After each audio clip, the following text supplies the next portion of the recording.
So there's very few books that I would say I think about all the time, but one of the books that has really stuck with me is Niccolo Machiavelli's The Discourses. And I think these are the discourses on Livy, although the title here doesn't say that. And this was a book I read for my CC class last semester. So again, CC is a 2-semester course, and this is a book that I read for the fall semester. One of the quotes that I find super important in Machiavelli is the following one, in which he says, "All human affairs are ever in a state of flux and cannot stand still. Either there will be improvement or decline, and necessity will lead you to do many things which reason does not recommend."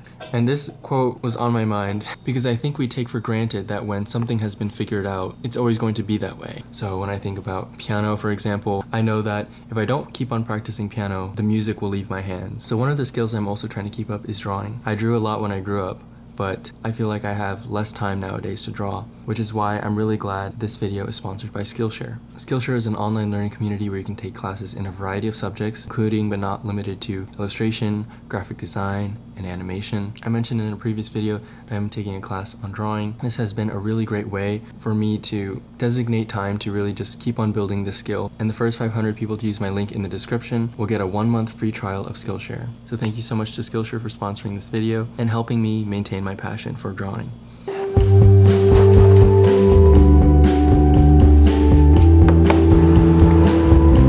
This is also the class that's on the 7th floor. Okay, now I'm going to get lunch with my friend Lon and India, and we are going to Faculty House. I think today they have meatballs. Meatballs might not sound super appetizing, but they actually taste very good from Faculty House. Okay, now I'm headed to the library.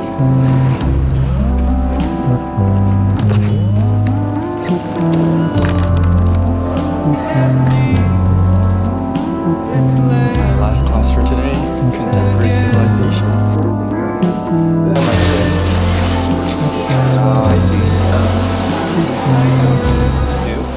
Okay, I'm a little bit tired, but I wanted to get my thoughts out of my head before I go to sleep today. I wrote some things down, help guide me through, so I hope you'll forgive me if I'm looking at my phone a little bit. 2 weeks ago, we were reading one of David Hume's essays in my CC class titled On Refinement. And ever since reading that paper, I've been thinking about it a lot, because he talks about how refinement is related to progress. And I think he makes a really great case for how refinement and progress are compatible with one another. And the word refinement in general is out of use nowadays. Nobody really says like, oh, look how refined he is, or look how refined she is. Refinement might even be considered artificial or oppressive nowadays. But I think it's important to renew this idea of refinement being a good thing. And I'd like to talk to you about how I view refinement and why refinement is actually liberation rather than oppression or artificial sophistry. So my mom told me something when I was younger that I still find very helpful. She told me that the opposite of to be without is to be within. And this is kind of a Buddhist proverb, even though my mom isn't really Buddhist. And I wanted to share it with you because I found it to be really helpful.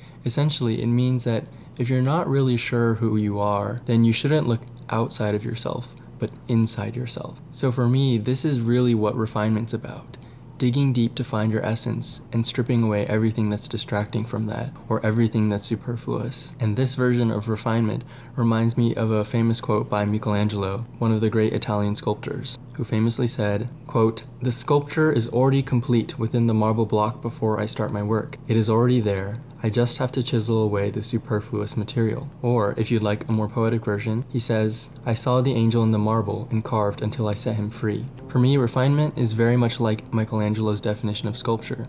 Stripping away everything that's superfluous until you get to the essence of something. This idea of refining yourself exists in tension with the idea of reinventing yourself. And I think this idea of reinventing yourself has become pretty attractive nowadays. But for me, it doesn't have that much appeal because the idea of innovation, infinite progress, could lead to perpetual unhappiness with yourself. The feeling that you always have to change yourself, always have to evolve yourself, even when it's not from a genuine place. If I bought into that mindset, I think I would feel more lost and confused. And I'm not trying to say say that you shouldn't improve or have goals, obviously, because I do have lots of goals for myself. But I think it's important to think about where those goals come from. Are you intrinsically motivated or extrinsically motivated? I guess I'll talk about the topic of motivation because someone on a previous video asked me, how do you stay motivated? And the answer I have to this question might be a little bit unsatisfying. Whenever I have to motivate myself to do something, I see that as a symptom that I don't really want to do it, which is also why I don't really like the word discipline. When I think about all the greatest people I know, I see that they don't really have to discipline themselves actually. They just love what they do. And one of the most impactful things that I've ever heard, although I'm not exactly sure where I heard it, is that the only two true motivations are love and fear, which means that if you're not motivated by a love for something, then you're running from something. And if that something doesn't catch up to you, your exhaustion definitely will. Obviously, there's things that are important in life to do that you don't want to do, but in those moments where I feel resistance in myself, I ask myself whether I should actually want to do this thing that I don't want to do because it's actually good for me, or maybe I don't really want it that much and maybe I should let it go. I hope it's clear that I'm not trying to judge anybody when I say this. I just think that if you want to have big goals and have a sustainable approach to them, then it really has to come from inside. Okay, I just yapped way too much. I'm gonna go to sleep and I'll see you tomorrow. I just finished volleyball. It was super fun today. We had a sub coach. She worked us harder than we usually work, so I'm a little bit sweaty. That's why I'm in the cold in only my short sleeves. And then right now I'm gonna go to lunch with my friend Nayan. We're getting Chef Mike's, and then we're going to eat in a dorm building because my friend Nayan's ex-roommate lives on a floor where there's a cat that comes out sometimes, and the cat is so cute. So we're gonna try to sit there for the whole afternoon to see if the cat comes out. Guys, today Chef Mike's has the ultimate fig sandwich, which is prosciutto, fig, jam, and brie, which is so delicious but not nutritious at all. So I'm debating whether I should make a custom sandwich or if I should eat the ultimate fig. Or should I get both? I need to decide. Decisions. The cat does not look real. He's literally like, oh she, I keep on misgendering her. Look at the tail, like she knows what she's doing is wrong. Bro, chill. Guys, I got the prosciutto fig sandwich. I buckled. Prosciutto fig.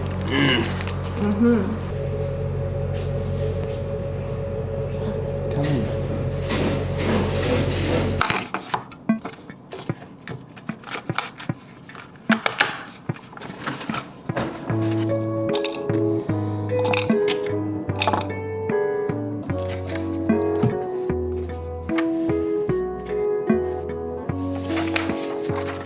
Okay, last class of the day, hermeneutics.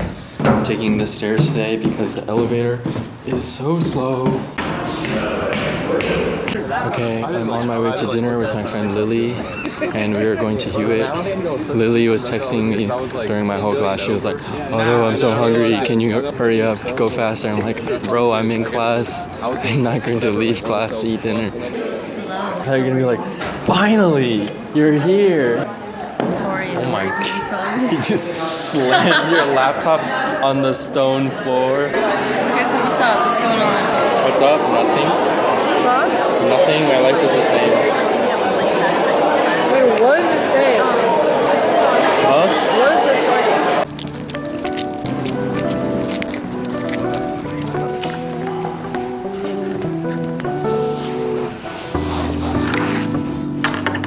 Okay, I just finished my class, and now I'm going to have lunch with my friend Ethan. We're going to Fact Shack, which is an on-campus food truck. Last year, they used to have it outside of Wien, and then last semester they moved it, but then they moved it back to Wien, so I'm so glad. I lived in Wien last year, so it was so convenient to have Fact Shack right there. I don't live in Wien this year, but I prefer having Fact Shack near Wien, because Wien also has a piano. That was one of the great things about living in Wien, so I could practice whenever I wanted to, but now I don't get to practice that much. How are you? Are you tired? A little bit. Oh, I see. Anything. My teriyaki. Come on to Chinatown sometime. I will. For you. Also because the food is good. Or true. And you should get out of this. You should get out of campus. Okay. It's good.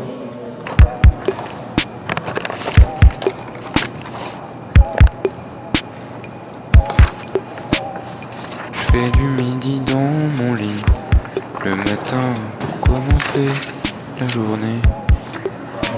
Je fais du midi dans mon lit le matin pour me réveiller.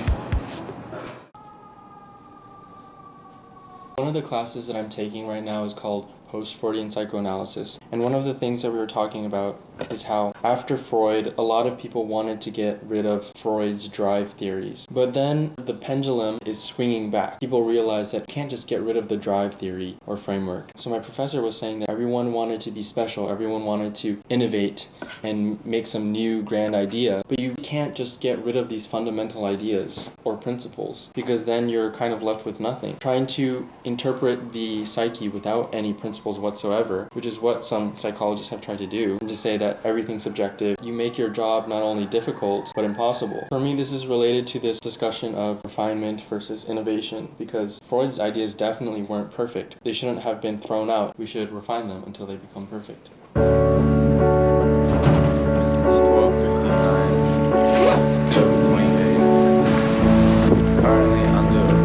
I am now headed to Ferris to eat lunch with my friend Pal. I'm not wearing my jacket because we were playing a lot today, so I'm a little bit warm. Hi, we are so back with our buffalo chicken wrap. I'm God, guys. I'm so excited. Oh, if you guys saw Otto order, he's such a confident. I aspire to be like him. Lost Aura when I was ordering. She said, like, what did she say? You want the chicken piece or the buffalo chicken? She said the chicken piece or the buffalo chicken. And I said the chicken.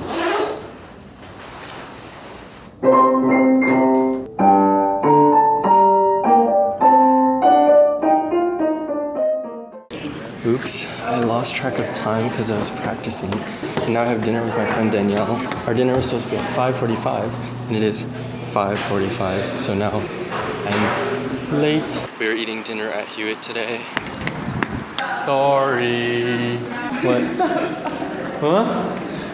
What? What's so funny? Boy dinner, as usual. My hair is like kind of weird today. It's like...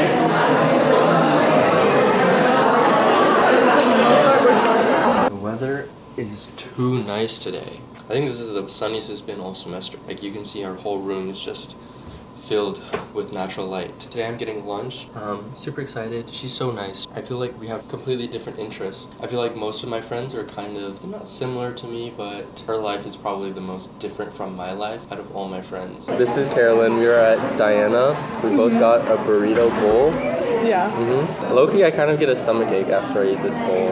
True, because it's so heavy, so Yeah. it's just like, but It it's good hurts in so the good. moment. Yeah, exactly, yeah.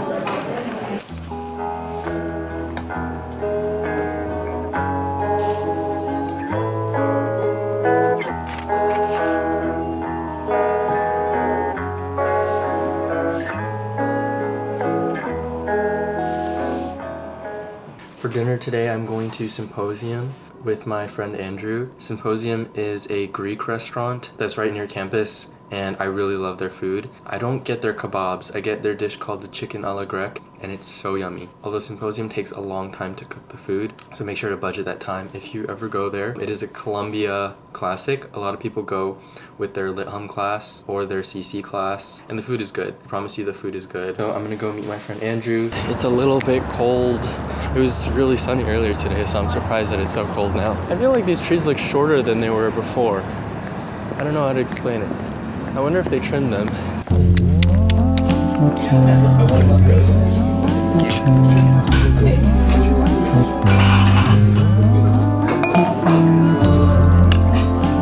Yeah. I'm so excited. Wait, I'm so... Looks good, right? Yeah.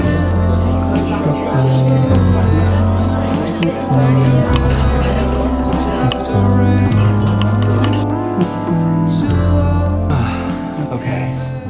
I just got back from watching Captain America, and usually in this conversation of diversity of stories, I usually fall in the camp of let's create new stories rather than trying to give new faces to classic stories. But for me, Captain America wasn't really about that. It was about how do you inherit a legacy? How do you live up to certain expectations? So I really appreciated the film for exploring those questions. And I think what I really appreciated about the Falcon also is that he really believes in the good of humans. But yeah, that's all I have to say about the film. I feel like I might have talked way too much during this video about too many abstract concepts. So I hope I didn't bore you too much. I hope what I said were taken as just thoughts that I had throughout the week and not as anything too concrete or academic. But yeah, I'm really tired, so I'm gonna go to sleep.